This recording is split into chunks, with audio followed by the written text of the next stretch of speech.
Mitakurunguza usirudie tena kwa mtu huyu. Wewe shetani utalungula sasa hivi. Shetani sunayo vile mimi nafanyaga wewe shetani. Mtu rudi hapa tu. Turi hamwe na Yesu. Turi hamwe n'Imana. Nge nitwiringiye Imana Fabien. Bamishi yashize banyibye moto. Nza kubyira muganga ko banyibye moto.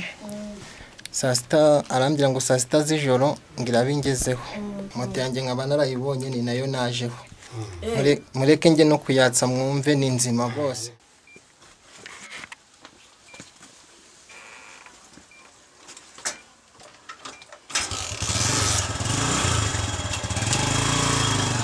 Twashobora kuvugana ari igiswahili ndacyumva, ari igifaransa ndacyumva, ari iringara ndaryumva, ari icyongereza ndaryumva. Gasaro TV. Dukomeza kubashimira abamaze gukora subscribe, share, comment nkuko mubizi tubageza inkuru zitandukanye zo hirya no hino. Uyu munsi twafitiye inkuru idasanzwe y'umuganga gakondo uvura indwara zitandukanye, uvura indwara zose. Tukaba twaravuganye nawe araturangira, ariko akaba ataratubwira location neza. Tukaba turi mu gace neza turangiyemo, ariko ndi kubona twarangisha ku buryo tugera kuri uwo muganga neza ahakorera. Yandi kubona umuntu imbere yanjye, reka murangisha.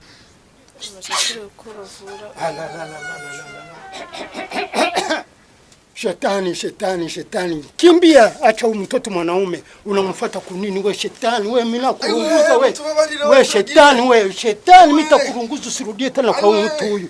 Wewe shetani utalungula sasa hivi. Shetani sunayo vile mimi nafanyaga wewe shetani. Shetani wewe. Toka ndani ya huyu. Jina la Yesu. Turagie wewe. Wewe utarudia kamata pale kamata asigaye umwe bado habayaisha na habari bagenda na numusigaye baragiye na numwe bose baragiye barakuretse baragiye kwa dukoresha na Biblia mereza Biblia aho ngaho zana vuba. Wewe shetani ukarudia hapa tu. Turi hamwe na Yesu. Turi hamwe n'Imana. Haguruka wicare. Fasha. Icara aho ngaho. Wabonye buriya byari byaramufashe byaramurenze byari 12 ariko byose ndabitwitse bimuvuyemo. Uyu muriro n'ubashije kubitwika Byose urabizi ikizimu shetani yangana n'ikintu cyitwa umuriro. Numvaga ijwi yavugaga mbere sibyo ari kuvuga kandi nureba buriya byose bimushizemo. Mbere ngitangira byari byitangiye kwanga, ariko mu gihe babonye ubushobozi bwanjye bigenda bigiyemo kimwe none yara hasigaye kimwe kinini gikomeye, none nacyo kimuvuyemo wenyine abyivugiye ko kimuvuyemo. Ararushye buriya no kubera yuko biramurekuye kandi byari ari byo bimufite mu imbaraga. Ubu yabasha kuvuga umuriro. Ubu yabasha kuvuga nta kibazo. Urumva noneho umeze ute bitandukanye no hariya gatoya? Ndumva ngubu nta kibazo mfite. Mbere se wumva umeze ute mu busanzwe? Mbere nabaga nicaye ariko simenye ngo ndi heto. Ukajya uhora mvura ahantu utazi. Ubu uri kumva uri kubona ahantu turi ubu ngubu. Mwese ndi kubabona. Ngubu nta kibazo. Ndikumva nta kibazo kabisa. Umeze neza. Wumvise rero ukuntu umwana yaje ameze ntabwo ariko akimeze. Ubu ngubu ngewe iyo ndi kuvura iyo ndi kuvura ntabwo ngewe nk'ubu ngubu muha igihe agomba kuzishyurira. Muri kumva hari buriya ahangaha. Wumvise mukobwa?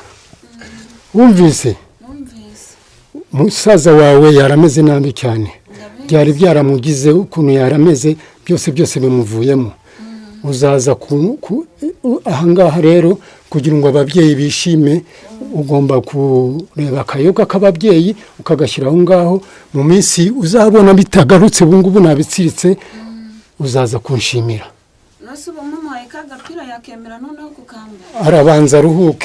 arabanza aruhuke umubiri we ntabwo wari wakomeye iyo mwamuhaga imyenda none ntabwo yayambaraga yari yabijugunya akajugunya n'ikabutura yashakaga gukuramo niyo mpamvu tubona yabaye gutya aratambuka mfite ahantu nk'aba ngaba barushye bicara bakabanza bakicara niyo nzoga nkwereka uko tubikora mbere yo kujya kwicara tunariye mfite nzagaruka kubashimira ndi kubona uko bimeze urakoze shyira hariya arambura hariya rangiza umuhanga ku mwana yazanye ngaho bikore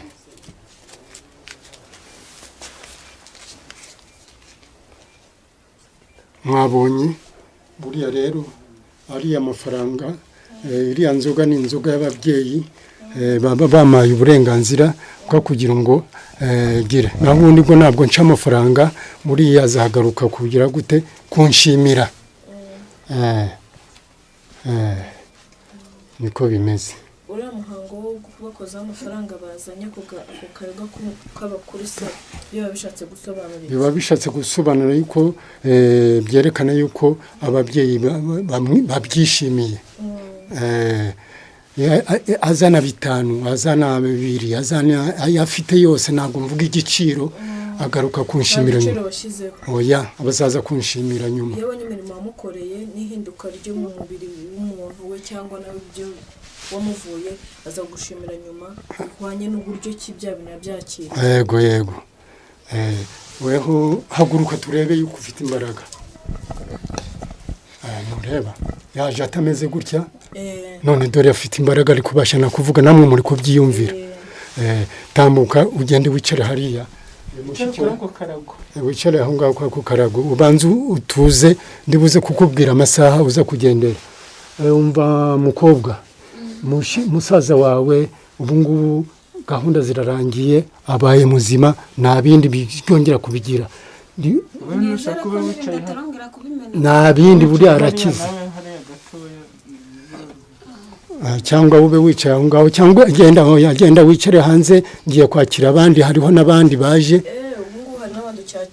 hariho abandi nyaki bakira murakoze cyane no kuza kunsura murakoze cyane murakoze cyane abo twageze ni amahoro karibu katurebe bikurikiraho mwicare hariya karibu mwicare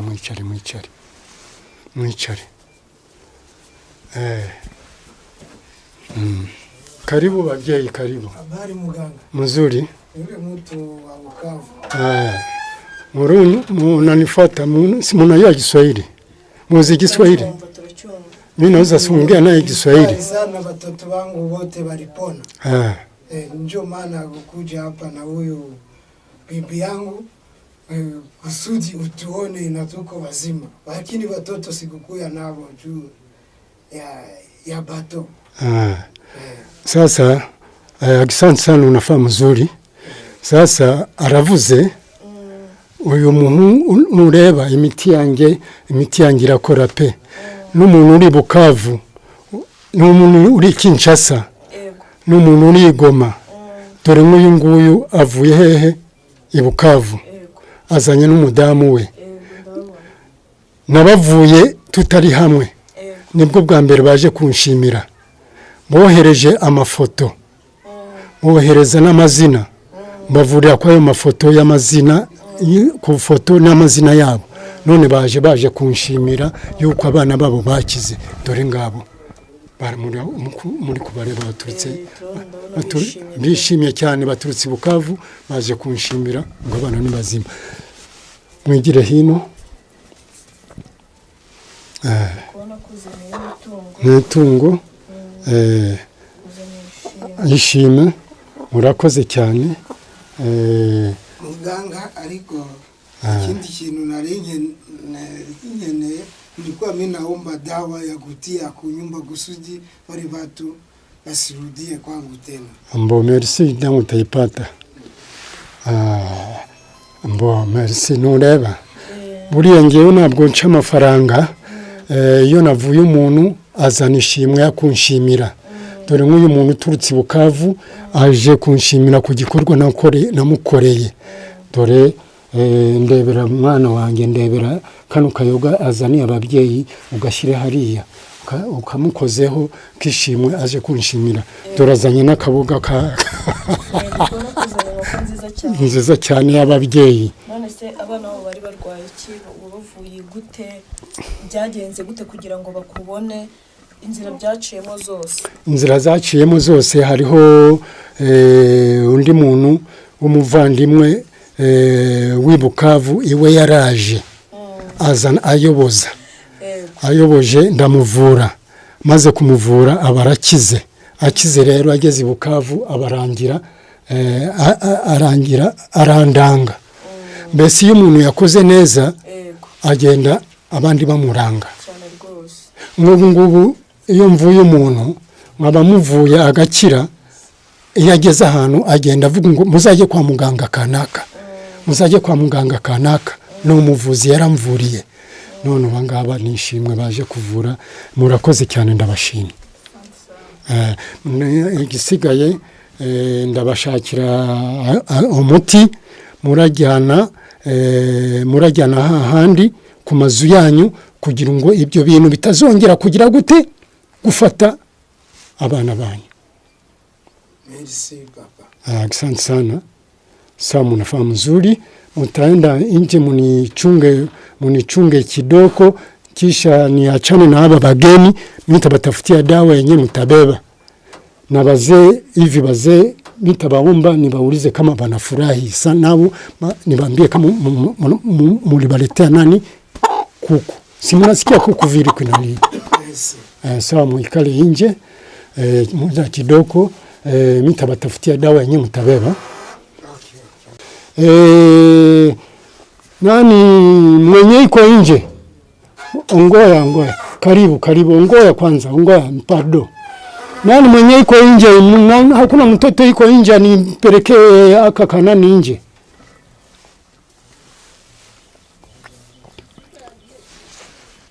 Kuya hapa.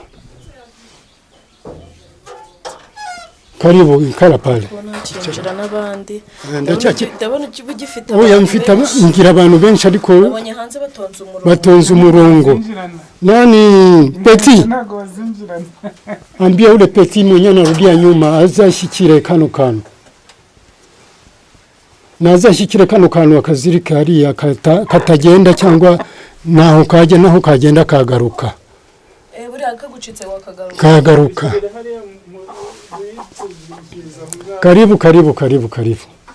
Karibu icara ndake usanga hano rero ukuntu mvura icara ngaho. Ukuntu mvura usanga hano abantu batonze umurongo, haba n'igihe ngeze abantu 50 bose bamwe bakagenda tabavuye. Benshi cyane. Dore uyu nguyu muri kureba wicaye ahangaha. Uyu nguyu n'umusore. Nawe ni igitangaza nakoze. Ni igitangaza nakoze. Nawe ajanywe n'iki nishimo. Ubu ngubu uri kwakira abantu baje kugushimira. Abakuvura uwo nari ndi kuvura nuri yumwe. Abandi bose ndi kwakira nabishimo. Bose twabonye hanze nabashe kugushimira. Nabaze kunshimira bikagenda neza. Dore nk'uyu muhungu muri kureba ahangaha. Nawe yabibwira akababwira icyo namukoreye. Waravuga Ikinyarwanda. Ngiye nitwiringiye Imana Fabien. Mamishi yashize banyibye moto. Nza kubwira muganga ko banyibye moto. Saa sita arambwira ngo saa sita z'ijoro ngira bingezeho. Iri ni itangazo natanze kuri radiyo narayibuze, ariko aho maze kwibonera niho najeho. Narinje no gushima. Narinje no gushima. Kubera ibyiza yankoreye. Moto yanjye nkaba narayibonye ni nayo najeho. mureke njye no kuyatsa mwumve ni nzima rwose.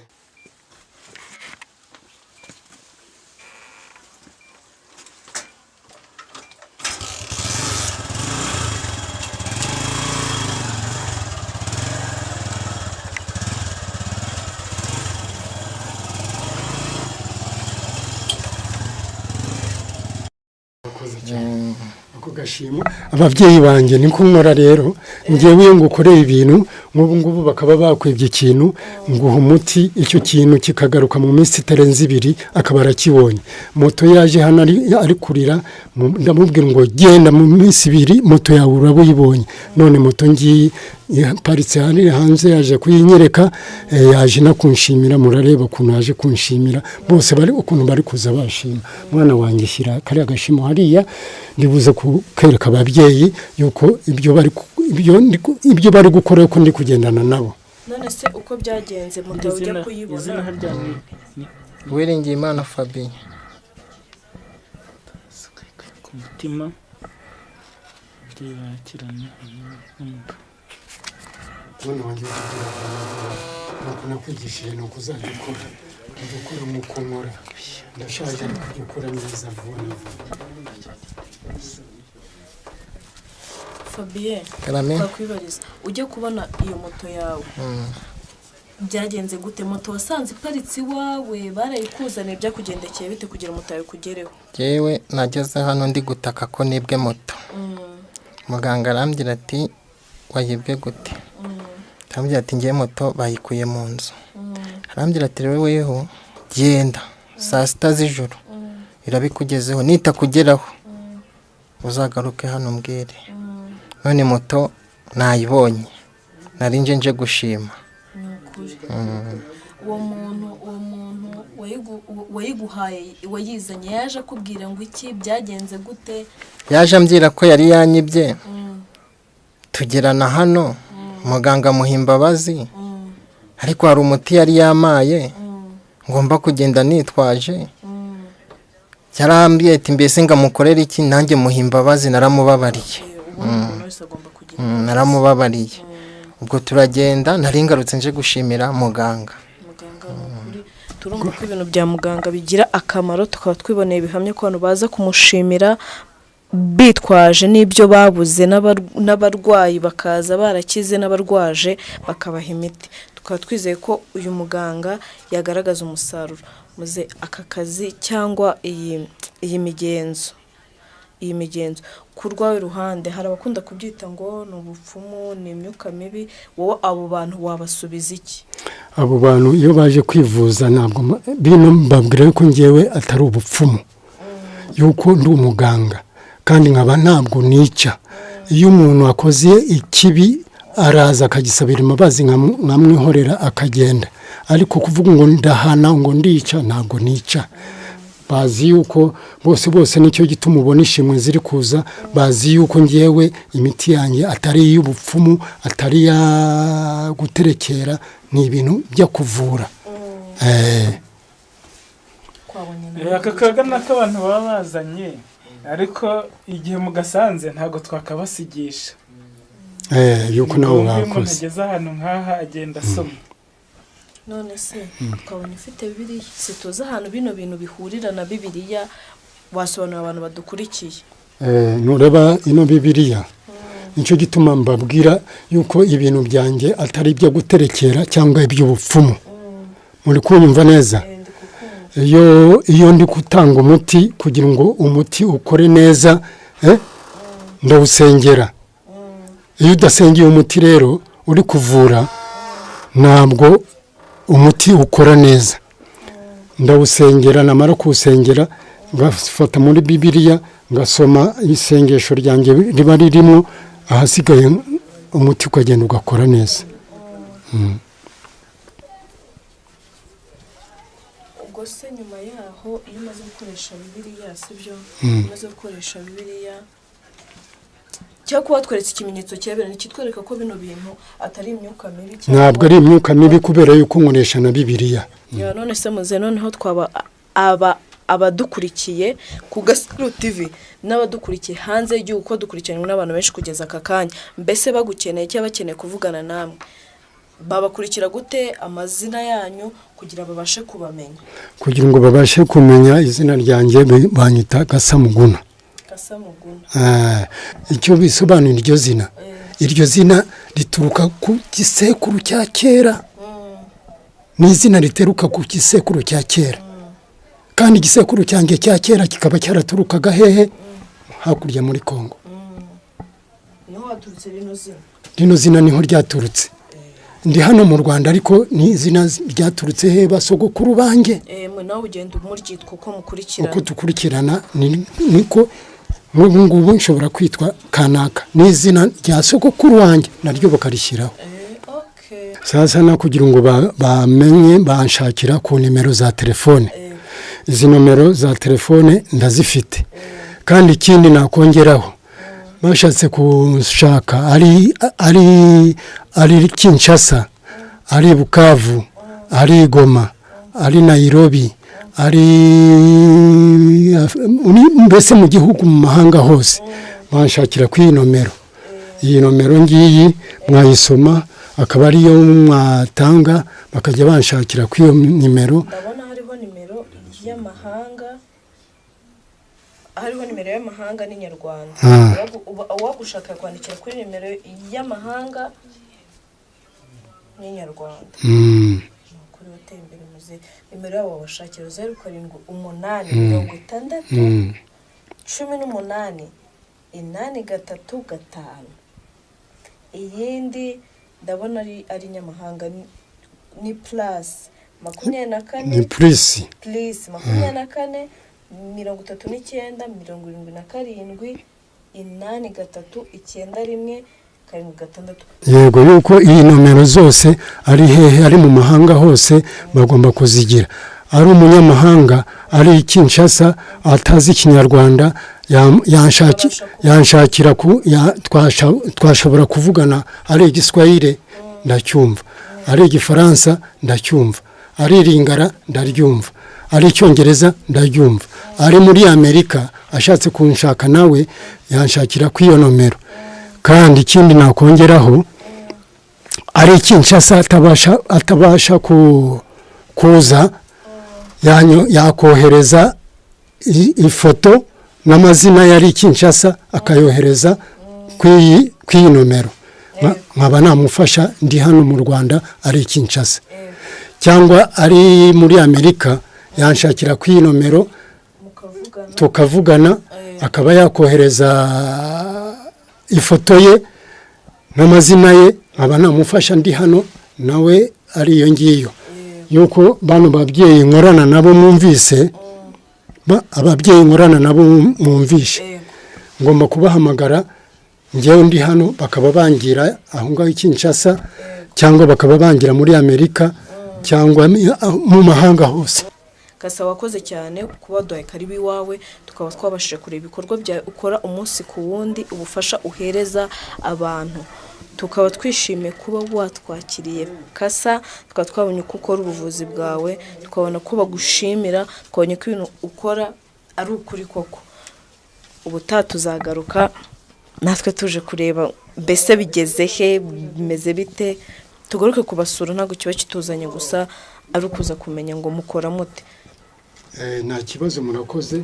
Murakoze cyane. Hari ntabwo mwagera ahantu aho umuvuzi nkanjye umusaza muri abana banjye mungana n'abana banjye ngo muhave mudasomye ku kantu. Kano kantu ni akantu umuntu wese waje mw'iyi nzu agomba kugafata akasomaho kugira ngo ababyeyi ugenda amahoro mu nzira. Ababyeyi ugendane nabo n'ababyeyi ugendane nabo mu nzira, ugomba gushyira ku munwa ukasomaho, ababyeyi bagasigara bishimye.